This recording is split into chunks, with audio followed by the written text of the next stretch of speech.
لک الحمد یا اللہ والصلاۃ والسلام علیک یا رسول اللہ۔ آج آپ دیکھ رہے ہیں انوار شریعت کا 21واں حصہ۔ اب تک انوار شریعت کے 20 پارٹس کمپلیٹ ہو چکے ہیں۔ اگر اب تک آپ نے ان ویڈیوز کو نہیں دیکھا ہے تو انوار شریعت کی پلے لسٹ کے اندر آپ سبھی ویڈیوز کو دیکھ سکتے ہیں۔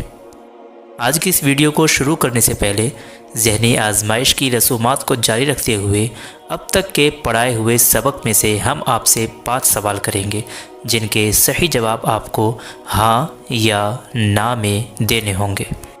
صحیح جواب دینے پر آپ کے 10 پوائنٹس کو انکریز کیا جائے گا۔ آج کا آپ کا پہلا سوال ہے، کیا روزے کی حالت میں خوشبو سونگھنا، تیل مالش کرنا اور سرما لگانا مکروہ ہے؟ ہاں یا نا؟ سوال دہرا دیتا ہوں، کیا روزے کی حالت میں خوشبو سونگھنا، تیل مالش کرنا اور سرما لگانا مکروہ ہے یا نہیں؟ جلدی سے اپنے جواب کو لکھ دیجئے۔ چلیے چلتے ہیں پہلے سوال کے جواب کی طرف۔ روزے کی حالت میں خوشبو سونگھنا، تیل مالش کرنا اور سرما لگانا مکروہ نہیں ہے۔ چلتے ہیں آج کے دوسرے سوال کی طرف۔ سوال، کیا روزے دار کو کلی کے لیے منہ بھر پانی لینا مکروہ ہے؟ کیا روزے دار کو کلی کے لیے منہ بھر پانی لینا مکروہ ہے؟ ہاں یا نا میں جواب دیں۔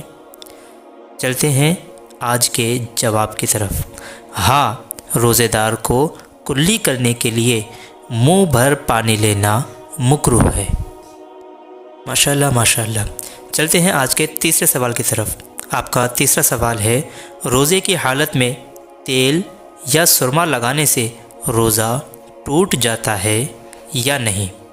دوبارہ دہراتے ہیں، کیا روزے کی حالت میں تیل یا سرما لگانے سے روزہ ٹوٹ جاتا ہے یا نہیں؟ چلتے ہیں اس کے جواب کی طرف۔ تیل یا سرما لگانے سے روزہ نہیں ٹوٹتا۔ چلتے ہیں آج کے تیسرے سوال کی طرف۔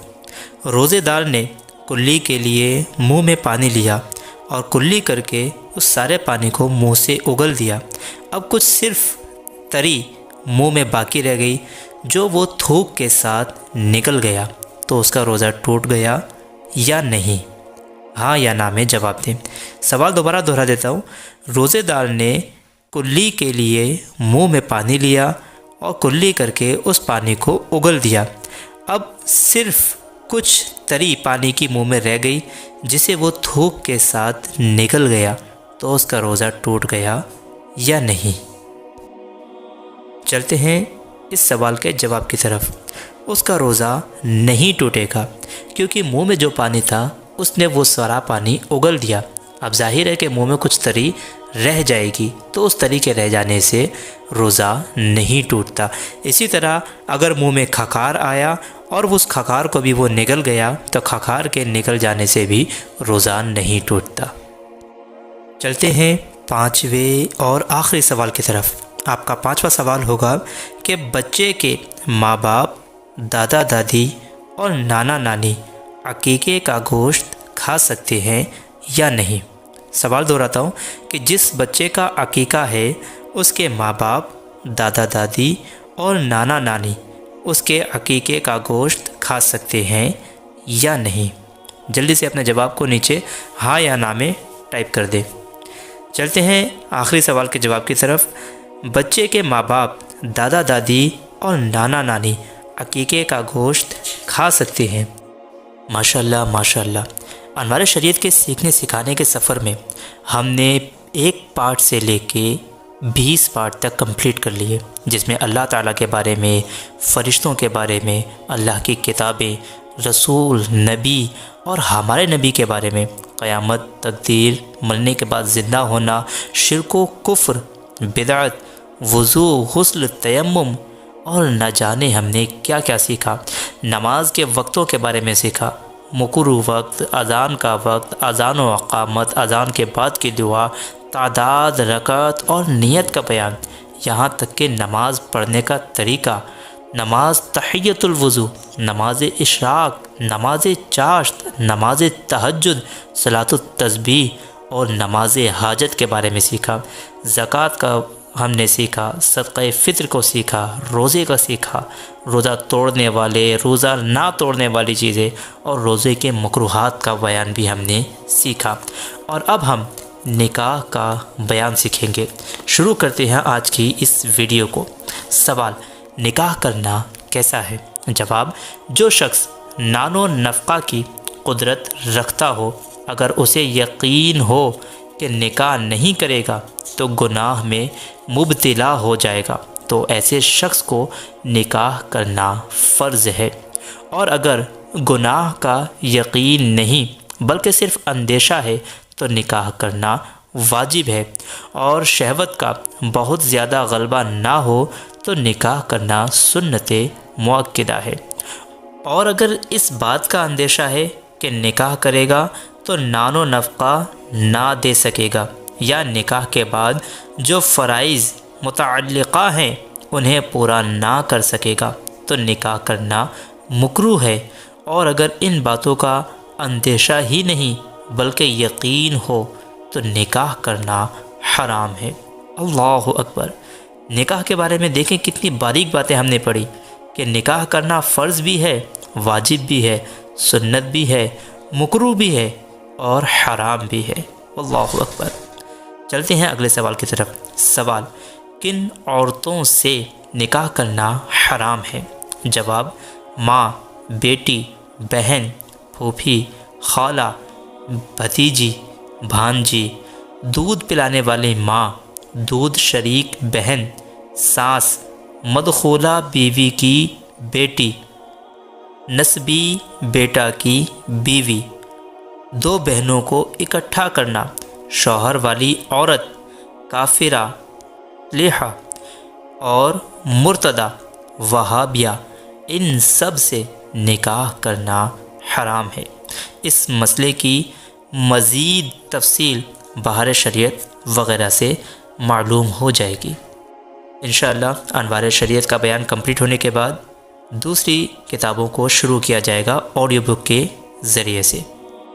کسی بھی سوال کے جواب کے متعلق اگر آپ کو حوالہ درکار ہو تو آپ کمنٹ باکس میں ٹائپ کریں تو انشاءاللہ آپ کو وہاں تک پہنچا دیا جائے گا۔ چلیے چلتے ہیں اگلے سوال کی طرف۔ سوال: اگر لڑکا لڑکی نابالغ ہوں تو نکاح کیسے ہوگا؟ جواب: اگر نابالغ ہوں تو ان کے ولی کی اجازت سے ہوگا۔ سوال: ولی ہونے کا حق کس کو ہے؟ جواب: اگر عورت مجنون ہے یعنی پاگل ہے اور بیٹے والی ہے تو اس کے بیٹے کو ولی ہونے کا حق ہے، پھر اس کے پوتا، پر پوتا وغیرہ کو۔ اگر یہ نہ ہو یا جس کا نکاح ہے وہ نابالغ ہے تو باپ ولی ہوگا۔ اگر یہ نہ ہو تو دادا، پھر پردادا وغیرہ، پھر حقیقی بھائی، پھر سوتیلا بھائی، پھر حقیقی بھائی کا بیٹا، پھر سوتیلے بھائی کا بیٹا، پھر حقیقی چچا، پھر سوتیلا چچا، پھر حقیقی چچا کا بیٹا، پھر سوتیلے چچا کا بیٹا، پھر باپ کا حقیقی چچا، پھر سوتیلا چچا، پھر باپ کے حقیقی چچا کا بیٹا، پھر سوتیلے چچا کا بیٹا۔ خلاصہ یہ کہ اس خاندان میں سب سے زیادہ قریب کا رشتہ دار جو مرد ہو وہی ولی ہوگا، اور اگر یہ سب نہ ہو تو ماں ولی ہے، پھر دادی، پھر نانی، پھر بیٹی، پھر پوتی وغیرہ۔ مزید تفصیلات کے لیے در مختار عالمگیری یا بہار شریعت کا حوالہ دیکھیں۔ چلیے چلتے ہیں نکاح پڑھانے کے طریقے پر۔ سوال: نکاح پڑھانے کا طریقہ کیا ہے؟ جواب: نکاح پڑھانے کا بہتر طریقہ یہ ہے کہ دلہن اگر نابالغ ہو تو نکاح پڑھانے والا دلہن سے ورنہ اس کے ولی سے اجازت لے کر مجلس نکاح میں آئے، دلہا کو 5 کلمے یا کلمہ طیبہ اور ایمان مجمل اور مفصل پڑھائے، پھر کھڑے ہو کر خطبہ نکاح پڑھے اور بیٹھ کر پڑھانا بھی جائز ہے۔ پھر دلہا کی طرف مخاطب ہو کر یوں کہے کہ میں نے بحیثیت وکیل فلاں بنت فلاں مثلاً ہندہ بنت زید کو اتنے مہر کے بدلے آپ کے نکاح میں دیا، کیا آپ نے قبول کیا؟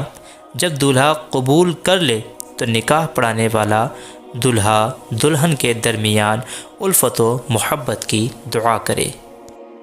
الحمدللہ آج انوار شریعت کے 21 پارٹ کمپلیٹ ہو گئے اور اب تک ہم نے نکاح پڑھنے کے طریقے تک انوار شریعت کی آڈیو بک کو کمپلیٹ سن لیا ہے۔ اب انشاءاللہ انوار شریعت کے 22ویں حصے میں ہم طلاق کا بیان اور عدت کا بیان پڑھیں گے۔ اللہ تبارک و تعالی سے دعا ہے کہ کہنے سننے سے زیادہ ہمیں خود عمل کی توفیق عطا فرمائے، اور ذہنی آزمائش کے اس پروگرام سے ہمیں زیادہ سے زیادہ علم دین سیکھنے کی توفیق عطا فرمائے۔ جن لوگوں نے ذہنی آزمائش کو شروع کیا ہے اور دین سیکھنے کے اس طریقے کو شروع کیا ہے، اللہ تعالیٰ ان کی، ہماری اور ہم سے جڑنے والی سبھی لوگوں کی بے حساب مغفرت فرمائے، ہمارے گناہوں کو بخش دے، خطاؤں کو بخش دے، اور ہمیں جنت الفردوس میں اعلیٰ سے اعلیٰ مقام عطا فرمائے۔ ملتے ہیں انوار شریعت کے اگلے حصے کے اندر، تب تک دعائے خیر کا طلبگار ہوں۔ السلام علیکم ورحمۃ اللہ وبرکاتہ۔